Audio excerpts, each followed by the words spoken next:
আজি মই JSP Advice 365 চেনেলৰ জৰিয়তে এটা নতুন ভিডিঅ' আপোনালোকক আপডেট দিবলৈ ওলাইছে। এই নতুন ভিডিঅ'ত মই এজন IPS অফিচাৰৰ সম্পৰ্কে আলোচনা কৰিম। এতিয়া মই আপোনালোকক এটা ভাল খবৰ শ্বেয়াৰ কৰিবলৈ ওলাইছে এই ভিডিঅ'ৰ থ্ৰুৱেদি। আশা কৰোঁ আপোনালোকে মোৰ ভিডিঅ'টো স্কিপ নকৰাকৈ চাই থাকিব বুলি আপোনালোকক অনুৰোধ জনাইছোঁ। স্কিপ কৰিলে আপোনালোকে ভিডিঅ'ৰ গোটেই কথাবিলাক বুজি নাপাব। ছাবিন হাছান হ'ল ভাৰতৰ আটাইতকৈ কনিষ্ঠতম IPS অফিচাৰ। তেওঁ 22 বছৰ বয়সতে IPS অফিচাৰ হিচাপে নিযুক্ত হয়।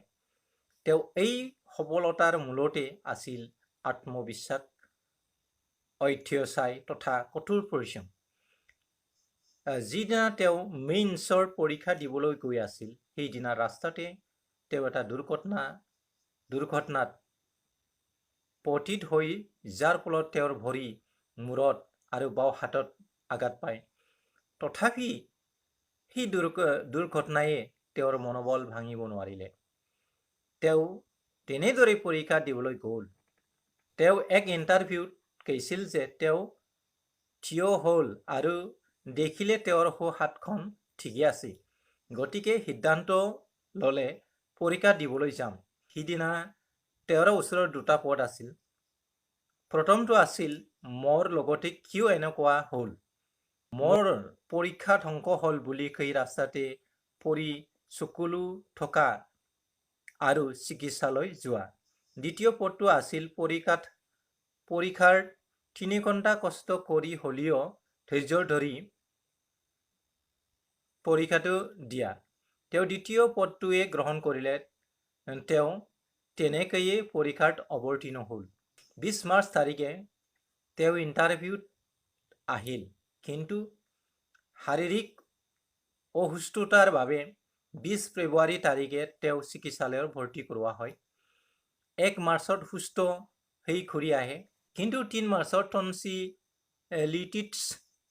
টনচিলিটিছ ভুগি আকৌ 2 মাৰ্চত দিল্লীলৈ আহে, কিন্তু 3 মাৰ্চত পুনৰ টনচিলিটিছত ভুগি আকৌ আহমেদাবাদত ঘূৰি আহে আৰু পুনৰ চিকিৎসালয়ত ভৰ্তি হ'ব লগা হয়। 15 মাৰ্চত সুস্থ হৈ 16 মাৰ্চত দিল্লী উপনীত হয় আৰু শেষত 23 মাৰ্চত UPSCৰ ইণ্টাৰভিউত অৱতীৰ্ণ হয়। গতিকে 20 ফেব্ৰুৱাৰীৰ পৰা 15 মাৰ্চলৈ প্ৰায় 1 মাহ সময় তেওঁ হস্পিটেলতে থাকিবলগীয়া হৈছিল। তেতিয়া তেওঁৰ মনলৈ আহিল যে যিসকল তেওঁৰ লগত ইণ্টাৰভিউ দিব, তেওঁলোকে এমাহৰ বাবে প্ৰস্তুতি চলাই আছে আৰু ইয়াৰ বিপৰীতে সেই এক মাহ তেওঁৰ প্ৰস্তুতি চলোৱাৰ পৰিৱৰ্তে থাকিবলগীয়া হৈছিল হস্পিটেলত। তেওঁ ইণ্টাৰভিউৰ বাবে প্ৰস্তুতি চলাবলৈ সময় হাৰ নামানিলে। তেওঁ তেনেকৈয়ে ইণ্টাৰভিউ দিলে আৰু গুৰুত্বপূৰ্ণ কথাটো হ'ল তেওঁ সেই ইণ্টাৰভিউত সৰ্বভাৰতীয় পৰ্যায়ত দ্বিতীয় স্থান অধিকাৰ কৰিবলৈ সক্ষম হ'ল। জীৱনৰ অন্য এটা নাম হ'ল সংগ্ৰাম।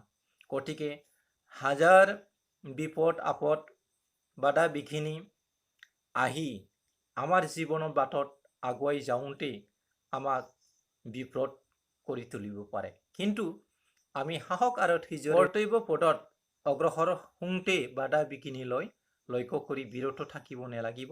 লক্ষ্য ৰাখিব লাগিব জীৱনৰ পণ কৃতকাৰ্য কৰি তোলা লক্ষ্যস্থলীত উপনীত হোৱা। আশা কৰোঁ সকলোৱে এই ভিডিঅ'টো ভাল লাগিলে আপোনালোকে আপোনালোকৰ বন্ধু বান্ধৱলৈ শ্বেয়াৰ কৰিব। ধন্যবাদ।